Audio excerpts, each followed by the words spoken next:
রাখি পূর্ণিমার অনেক শুভেচ্ছা ভালোবাসা বন্ধুরা। এই দেখো এবার হচ্ছে আমাদের বাড়িতে গপু সোনা রাখি বাঁধবে। কেমন হয়েছে বলো রাখিটা আগে। রাখি পূর্ণিমার অনেক শুভেচ্ছা ভালোবাসা বন্ধুরা। দেখো আমাদের গপু সোনার জন্য রাখি নিয়ে এসেছি। কেমন হয়েছে তোমরা কমেন্ট করে বলবে। আর এই দেখো এইবার রাখি সোনা গপু সোনা রাখি পরার জন্য রেডি। দেখো রাখি বাঁধছি বন্ধুরা, সবাই দেখতে থাকো। এই দেখো গপু সোনার হাতে আমি রাখি বেঁধে দিলাম।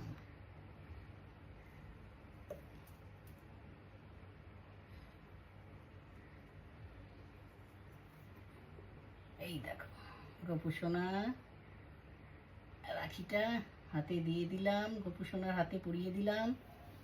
আর পরিয়ে এবার গপু সোনাকে দেখাবো, আয়নাতে দেখবে গপু সোনা। দেখো তোমার সাজ কেমন হয়েছে, সজ্জা বলছি কেন, সাজ কেমন হয়েছে গপু সোনা। দেখো কেমন রাখিটা হয়েছে, তুমি দেখে নাও।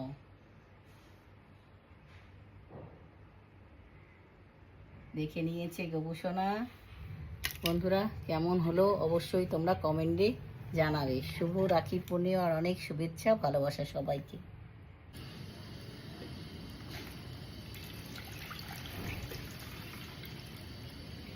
শুভ রাখি পূর্ণিমা বন্ধুরা, অনেক অনেক ওয়েলকাম। আজকে রাখি পূর্ণিমা উৎসবের দিনে আজকে আমি গপু সোনার জন্য কি বানাচ্ছি। এটা কিন্তু খুব গপু সোনা বাচ্চাদের জন্য খুব ভালো আজকের দিনে বানালে। তো দেখো এখানে দুধটাকে ছেঁকে নিলাম আর গ্যাসের উপরে দিয়ে দিলাম। একটু জাল দিতে হবে। জাল দিয়ে কী করছি সবটাই পুরো ভিডিওটা ফুল দেখবে।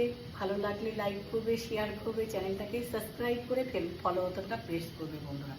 তো দুধটা জাল তারপরে এক এক করে দেখাচ্ছি কীভাবে গপু সোনার জন্য বলে দিচ্ছি। আজকে পূর্ণিমা বলে গপু সোনার জন্য পায়েস তৈরি করব। আমি কি করে আমার ঘরে তৈরি করছি সেটাই তোমাদের দেখাবো। প্লিজ তোমরা দেখতে থাকো। চলো, দুধ জাল হয়ে গেছে। তেজপাতা আর গোবিন্দভোগ চাল ভিজিয়ে রেখেছি। ঘিটা নাই, ঘিটা শেষ হয়ে গেছে। ঘি কাটলে ভালো হতো বন্ধুরা।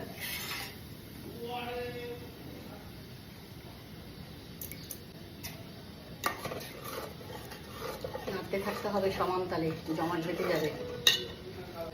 এটা নিরামিষ করে করছি, নিরামিষ হচ্ছে আমাদের গ্যাসের কড়াই সব নিরামিষ।